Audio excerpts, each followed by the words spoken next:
Hello, I'm Olivia Porter, and I'll be reading side 1 for Ella. Thank you. Chesney, the name sounds familiar. Why couldn't my nephew remain in his rooms and not compel me to follow him about like this? You telegraphed to say you couldn't come. I know, my dear. And then you changed your mind? Yes, for about the first time in my life. Why? Some vague desire to see him without his knowing. The porter said they might all be in the garden. I could roam about these old places all day. Isn't it all beautiful? Dream away, Ella. I shall wait until someone comes. Oh, to live among these leafy shades, ancient spires and sculpture nooks, like silent music, a scholar's fairyland.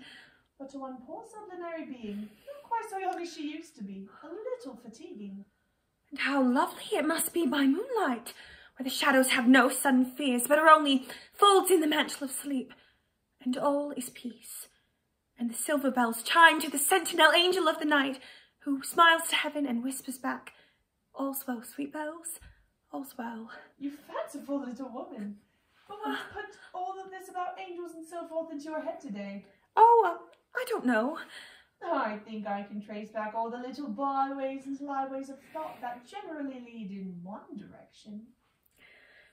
Oh no, it's all so sweet here, and... I was there, by the moonlight, seen from the bridge of a certain yacht, the rippling sea, the blue night and brilliant stars. You see how I remember your words. And a certain someone who told you as you listened to the chime of the ship's bells, that you looked like the angel of the watch. He was a flattering-tongued person. That someone, what was his name again? I've told you so often. Lord Fancourt Baverley. But I don't want your mind fixed on these things, my dear. Thank you. Hello, I'm Olivia Porter, and I'll be reading the second side for Ella. Thank you. I remember the dance perfectly. You were in white, tied up with blue. Tied with blue, like a chocolate box? You must see my son, he's a splendid fellow. These are his rooms, or rather, he's lent them to his college friend, a young fellow named Wickham.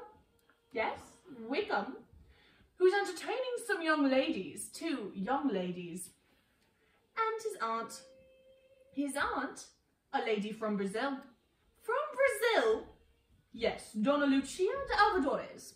I must introduce you. Auntie, what does he mean? Wait a minute, my dear.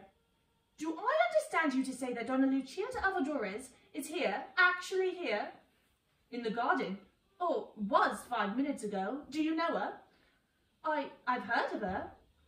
May I trouble you? Certainly. Mrs. Beverly Smythe. Auntie! Shh. I'll find Donna Lucia and the boys, or perhaps you wouldn't mind coming into the garden to them? With pleasure. I'm quite curious to see them. My niece, Miss Delahaye. How do you do? Colonel. Sir Francis Chesney. Come, Ella. Thank you.